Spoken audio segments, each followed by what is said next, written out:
që nga viti 2024 dhe duke përfshirë vitin 2025, vendet europiane, duke përjashtuar Shtetet e Bashkuara të Amerikës, Stufus dhe Kanadan, po dhe vendet tjera si Japonia apo tjerë, edhe vendet e tjera demokracive të zhvilluara në botë, janë duke mbështetur më shumë Ukrainën se sa Shtetet e Bashkuara të Amerikës. Jo vetëm në mbështetje financiare, por edhe në mbështetje me teknikë, municione dhe trajnime. Pra kjo është e vërtetë. A do të ndodhë nesër, unë do të vazhdoj, do të ndodhë nesër që të ketë një marrëveshje dhe cila do të jetë kjo marrëveshje. Sot ne të gjithë që flasim nuk kemi asnjë gjë në dorë. Të gjitha janë spekulime. U fol që është përgjuar etj. Këto mund të jenë vetëm spekulime për të krijuar konfuzitet dhe pasiguri, sidomos në opinionet publike. Duke krijuar një pasiguri dhe konflikte në opinionet publike, këto mund të jenë precedent, të cilët mund të ndikojnë në proceset vendimare ose në proceset negociuese. Rusia dihet që është shumë e mirë në këtë anë, e përdor këtë në mënyrën më të përsosur, mund ta hedhë dhe gurin dhe të shet dorën dhe të akuzojë të tjerët për diçka që ka bërë në mënyrë të tillë që të ketë sa më shumë komplicitet. Dihet që Putini nuk është i interesuar për paqen për momentin. Po është e vërtetë që Putini mendon se është i fuqishëm. Unë do të thosha një gjë. Sot Rusia nuk është ajo që ju dëgjoni nëpër radio apo jo. Sot Rusia është më e dobët se kurrë. Po është e vërtetë që ka disa përmendëm disa avancime taktike në terren, por kjo nuk është ajo që Rusia është në gjendje të bëjë. Pra, Putini nuk është i interesuar për të arritur negociate, sepse Europa, kjo është një mësim për Europën.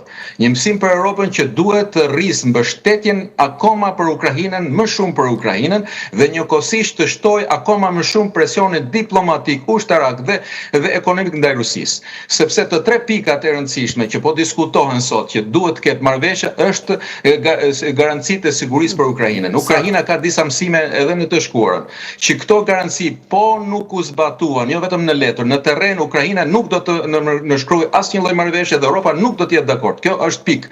Dhe këtë është e qartë edhe për Shtetet e Bashkuara të Amerikës dhe çdo vend tjetër. E dyta, është statusi i territoreve të pushtuara. Unë e përmenda pak më parë. A do të pranojë Ukraina të lërë këto nën kontrollin rus? Kjo do të ishte një precedent i rrezikshëm. Dhe unë shkoj tek ajo që përmendi zoti Starova. A do ta lëmte precedent të ndodh dhe kur të ndodh, çfarë të ndodh më prapa? A do të ndalojë Rusia dhe ushtria e saj agresive ndaj vendeve të tjera të NATO, siç janë vendet e Balltikut, Polonia apo Finlanda? Ka një diskutim shumë të madh, që asnjëri nuk i beson Putinit. Po Putini është politikani më i pabesueshëm në Perëndim. Dhe treta është roli i NATO-s dhe BE-s në arkitekturën e sigurisë. Cila do të jetë ky roli në arkitekturën e sigurisë në Ukrainë? A do të vendos diktatin? Unë jam dakord me parafolsin që përmendi ka mbi 800.000. Po është e vërtetë, kjo është një forcë ushtarake e kohës luftës. Në kohë paqe do të jetë një forcë tjetër, por nuk mund të diktojë një vend siç është Rusia, mund të diktojë një organizatë siç është NATO, se sa do të jetë përqindja e një force të armatosur në kohë paqe. Qartë.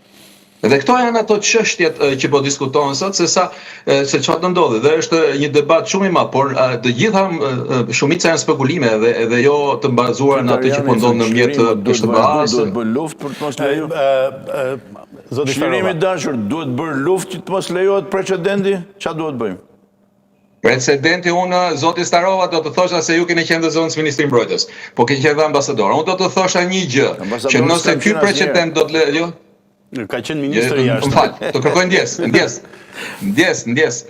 tërhiqe. Tërhiqe, por do të them një gjë. Jo, unë ju respektoj juve dhe çdo folës, por do të thosha një gjë. Nëse do të flasim për opinionin publik këtu ku jam unë, dhe vendet e tjera, nëse ky precedent do të lejohet, do të jetë shumë i rrezikshëm. Këtu ka një jo unanime, jo vetëm në ata që janë në opozitë që drejtojnë vendin ose vendet, por edhe opozita unanime, nëse Ukraina nuk do të marrë pjesë në këtë marrëveshje me të drejta të plota, duke i siguruar të drejtën e saj, ku ka kontrollin e integritetit territorial, qenë një vendi të pavarur, sepse ky nuk do të jetë më një vend i pavarur, po do të jetë një vend i varur dhe i kontrolluar dhe i ekspozuar ndaj një kërcënimi që është Rusia. Unë do ta mbyll këtu. Po, të nderuar shikues, paneli ton i bashkohet edhe studiusi marrëdhënieve ndërkombëtare nga Parisi, Selam Hajrizi. Selam, një debat vërtet i ndezur sepse temat janë të tilla.